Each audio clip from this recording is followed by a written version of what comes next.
we've become pathetic. We've become weak. We've become sheep. We're controlled by a narrative which is controlled by the far right and the far left, which is combined is still the minority of people in the United States.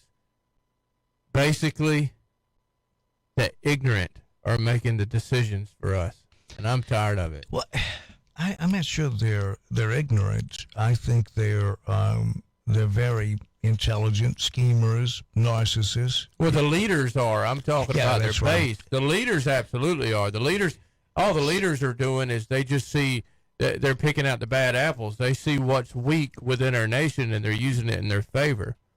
And we've got a far left that doesn't know up from down unless somebody tells them what up and down is. And then we've got a far right that just follows along with blind faith, and they'll believe anybody that says God or Jesus. And I don't think they can read to even know what the Bible truly says. If you read what the Bible says, then you would find out that what you were doing is not what you're supposed to do, and you're not a Christian. If anything, you're the complete opposite. Like Ace, when you get a chance, remember we talked about that book. Remember How to Win Friends and Influence People? That was Carnegie. Mm-hmm. Yeah. Should I read it? That's an attempted humor. Should I read it? No, I understand your how frustrating it is and how maddening it is. Yeah, what do you do? Because people, and I tell you, we have the First Amendment here in America. We have separation of church and state. We have quotes from the founding fathers that. Well, the founding fathers weren't even Christians. That's another thing. If you read their quotes, Mike Johnson said they were. If you read their quotes and you read the letters that they wrote back and forth to one another, they made fun of Christians. They said, "But we've got to have Christianity in the nation because we can control the people if they're Christians." Well, now Kim, they said that. You think he's trying to tell me that the Pilgrims came over here to escape the church? He's not trying to say that, is he? I mean, it's not like that's in history or anything, right? Yeah. Oh, that's right. So they did that. And the reason the separation of church and state is in folks, there's a lot of people who say today, no, it's not in there. That's a lie. It's not in there. It's not in there. It is in there. It's not worded that way, but I can read it to you, and you can tell me what they mean by that.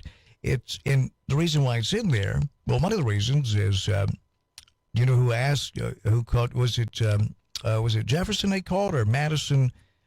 Saying you got to protect us from this church. Yeah. You know who placed that phone call? Well, not phone call, but I think they emailed Jefferson. You know who did that? Asked for protection? Who? Another church in Danbury, Connecticut. Because they had some differences in how they interpreted the Bible, and they were being threatened to be killed.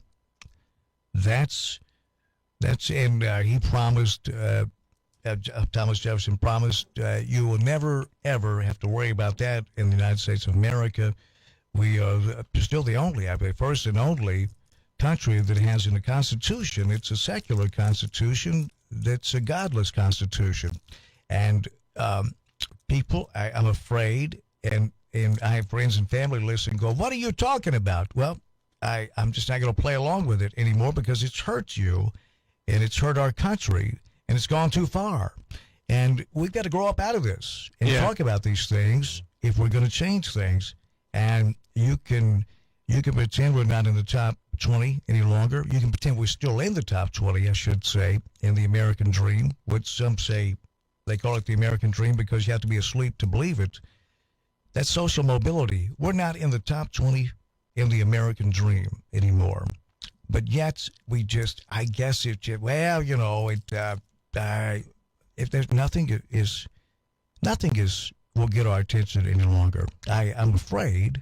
The longer we keep blaming each other, too, like the Republicans will say it's the Democrats' fault and vice versa, the longer we keep allowing them to distract us and disunite us and divide us, the weaker we are. And they know that. Divided, we will fall. What happens? Yeah, we've become a nation of victims. And I think it's pretty pathetic. Or at least the ones that get the attention, which are the far right and the far left, which luckily is the minority in this country. Right. but they are the vocal minority. Well, yeah, they because sound like, and that's the thing. Yeah, but that's media. They get used. They get used. Here's the thing, and the right wingers have used talk radio, they've tuned that up like a fiddle because it sounds like there's a lot of people that believe this, and back when they first started it, and they're like, okay.